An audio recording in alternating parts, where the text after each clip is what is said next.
Hello everybody. If you want to read all the story's content in full, please go to www.steveuk.blog. Thank you. Short story 678. The Clever Fox's Feast. Intermediate. In the misty hills of the English countryside, where ancient oaks whispered secrets to the wind, lived a fox named Finn. Finn was no ordinary fox. His coat was a fiery red, like the sunset over the moors, and his eyes sparkled with mischief. But on this crisp autumn morning, Finn was not thinking of pranks or play. He was starving. It had been 3 days since Finn had last caught a decent meal. A harsh summer drought had dried up the streams, driving the rabbits underground and the birds far south. His belly growled like thunder in a storm, and his paws trembled as he prowled through the underbrush. "I can't go on like this," he muttered to himself, his voice a hoarse whisper. "I need food, real food, not just berries and roots." Desperation sharpened Finn's wits. He remembered tales from his grandfather about the farmer's henhouse down in the valley, a treasure trove of plump chickens guarded by a fierce dog and a high fence. It was risky, but hunger made heroes of fools. With the sun climbing higher, Finn set off, his tail low and his senses alert. As he slunk through the golden fields of wheat, Finn spotted a squirrel nibbling on acorns at the edge of the wood. "Ah, a potential ally," thought Finn. He approached slowly, his best charming smile on his muzzle. "Good day, friend Nutkin," he said politely. "You look well fed. Might you spare a morsel for a weary traveller?" The squirrel chattered nervously, clutching his acorn. "Weary? You look more like a thief in fox's clothing. What do you really want?" Finn sighed dramatically. "Truth be told, I'm famished. The drought has emptied my larder. If you help me reach the farmer's barn, I'll shell half of whatever I find. Imagine, chickens, eggs, perhaps even cheese." Nutkin's eyes widened at the mention of cheese. Squirrels, after all, dream of such delicacies. After a moment's hesitation, he agreed. "Very well, but no tricks, Fox. I'll distract the dog while you slip in." Together they crept towards the farm. The henhouse loomed ahead, its wooden walls weathered by rain, and the air was thick with the clucking of hens. The guard dog, a burly collie named Rufus, patrolled the yard, his bark echoing like a warning drum. "Ready?" whispered Nutkin. Finn nodded, heart pounding. The squirrel scampered up a nearby tree and began hurling acorns at Rufus, who chased the nuts in circles, barking furiously. Seizing the moment, Finn dashed to the fence. It was taller than he remembered, topped with sharp wire that glinted in the sunlight. "Oh no!" groaned Finn, his claws scraping uselessly against the wood. The wire was too high to leap, and Rufus was already tiring of the acorn game. Time was running out. Just then, a shadow flitted overhead, a magpie, sleek and black and white, perched on the fence. "Lost, little fox?" called the bird, tilting her head. Her name was Myra, and she was known for her sharp tongue and sharper eyes. Finn, ever quick, bowed low. "Wise Myra, I've climbed many trees in my time, but this fence defies me. If you could just peck at that wire for a moment, I'd be forever in your debt. A feast awaits inside, feathers for your nest and stories to tell your fledglings." Myra laughed, a harsh, rattling sound. "Stories? I collect shiny things, not tales. But a deal's a deal." With her strong beak, she tugged at the wire until it loosened just enough for Finn to squeeze through. "Go on, then, and don't forget your promise." Inside the henhouse, chaos reigned. Hens fluttered in panic as Finn pounced, his hunger turning him into a whirlwind of red fur. He snatched a fat hen by the neck, quick and merciful, and dragged it into the shadows. But one was not enough. His belly demanded more. Eggs rolled underfoot, and he cracked several into his mouth, their yolks rich and golden. Alas, the commotion alerted Rufus. The dog burst through the door, teeth bared. "Intruder!" he snarled.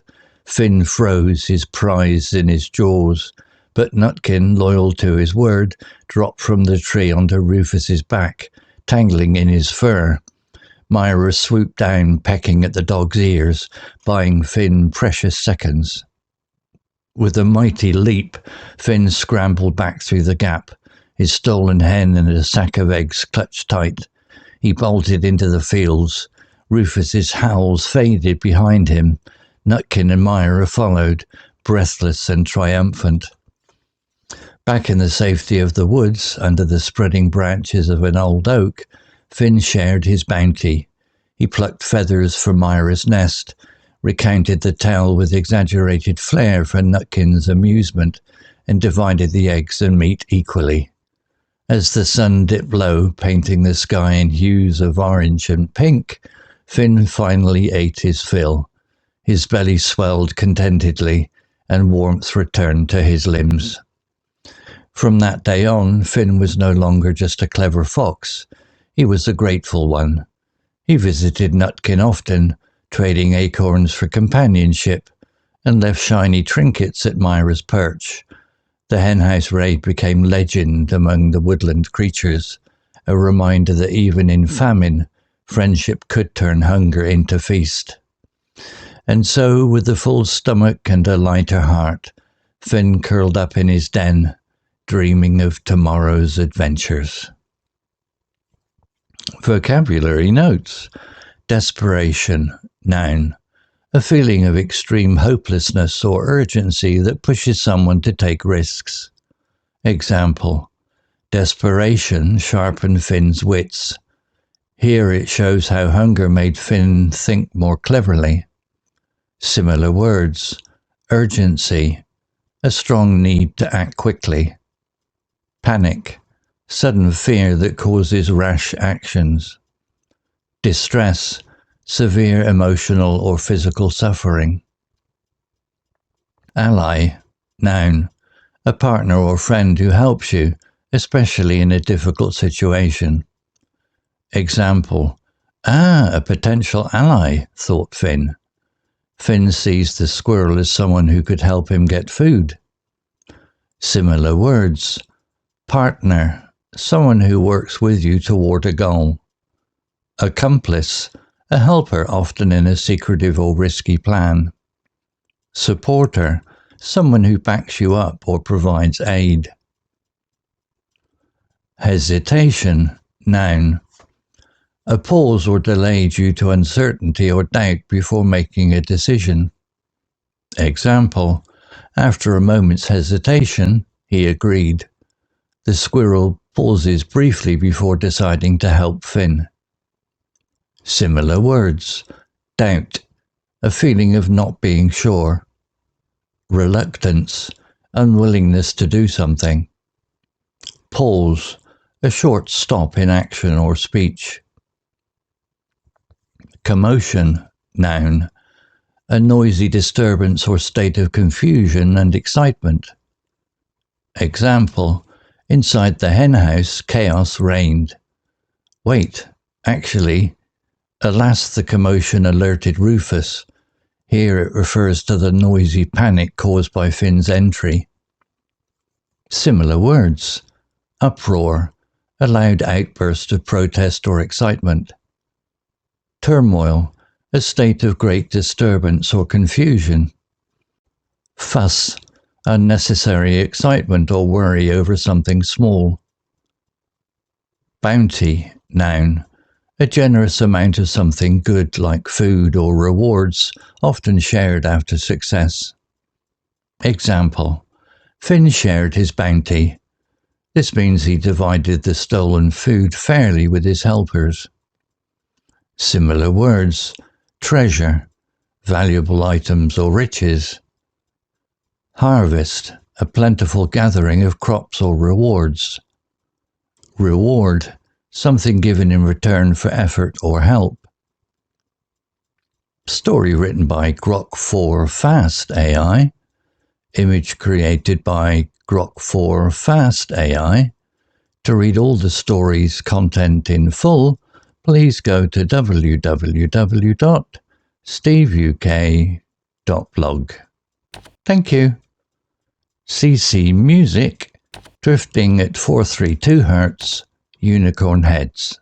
All right, let's dive in. Today we're looking at a really fascinating narrative. It's all about survival strategy, alliances, focused on this one fox, Finn. Yeah, Finn was, well, he was really up against it. We're talking 3 days without a proper meal. There was a drought. Food was scarce. And that hunger, the source material calls it desperation, it really pushed him, made him think differently. It absolutely did. It sharpened Finn's wits, as they put it, made him look at this big risk. The farmer's henhouse. High reward, yeah.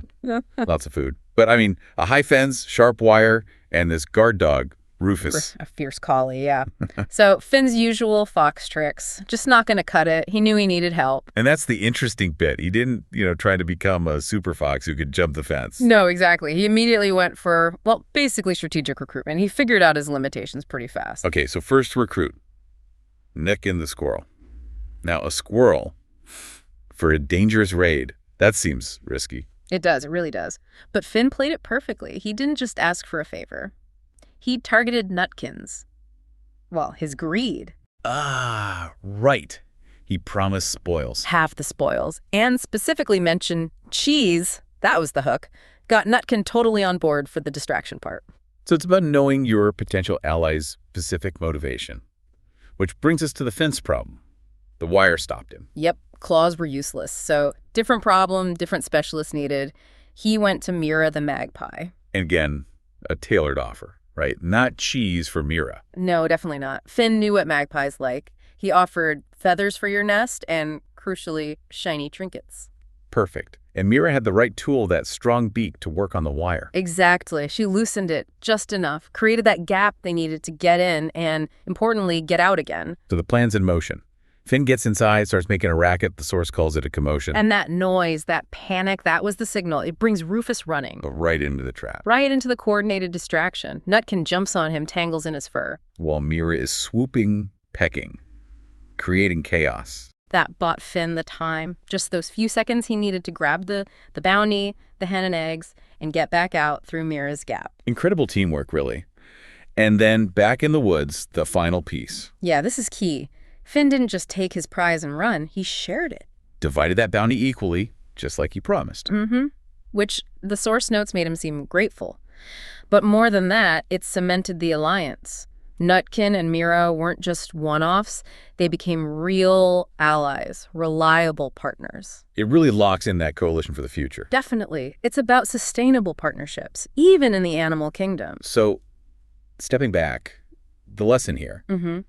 It's not about Finn suddenly getting stronger or learning to climb. Not at all. It's about accurately identifying what skills were needed, finding who already had those skills, and then, well, negotiating brilliantly to bring them on board, leveraging external assets. It's efficient resource allocation under pressure. Precisely. And that brings up a really interesting thought for you listening. Yeah. Well, when you're facing a really big challenge, something that seems insurmountable, is it always best to try and learn the new skill yourself? Spend that time and energy. Or is it sometimes smarter, maybe even faster, to find others who already have that specialized skill and figure out how to work together? Leverage their expertise. Something to think about.